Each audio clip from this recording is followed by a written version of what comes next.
L'Iran peut-il tenir face aux États-Unis et Israël? C'est la question centrale que se posent les analystes. Il y a un moment, l'un des deux adversaires n'aura soit plus de vecteurs pour attaquer, soit l'autre n'aura plus de vecteurs pour intercepter. Là, il y a une force de course pour savoir lequel des deux n'aura plus de munitions avant l'autre. D'après les experts, si la guerre venait à durer, les États-Unis pourraient se retrouver en difficulté.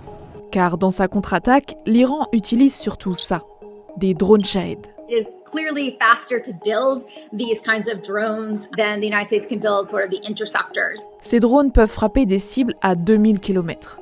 Ils sont relativement furtifs et surtout, ils sont moins chers et plus rapides à produire que les missiles nécessaires pour les intercepter. Côté américain, ça va aller de quelques jours à plusieurs mois. Certains de ces systèmes sont des objets d'art. C'est de la très haute ingénierie et vous ne les sortez pas comme ça.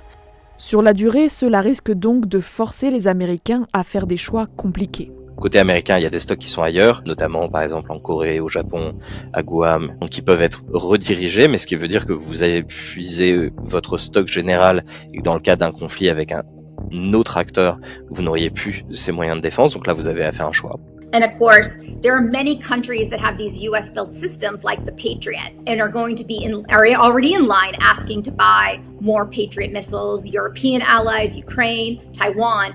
And now we also are going to add to that not just the United States and Israel, but also all the Gulf states that are relying on these systems that are now going to be in the line and clamoring to be able to rapidly replace these, which raises real questions politically about what's the prioritization going to look like around who gets those interceptors first.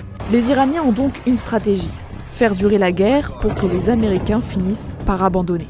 Souvenez-vous de la guerre en Afghanistan, et les talibans disaient « Vous avez la montre, nous avons le temps ».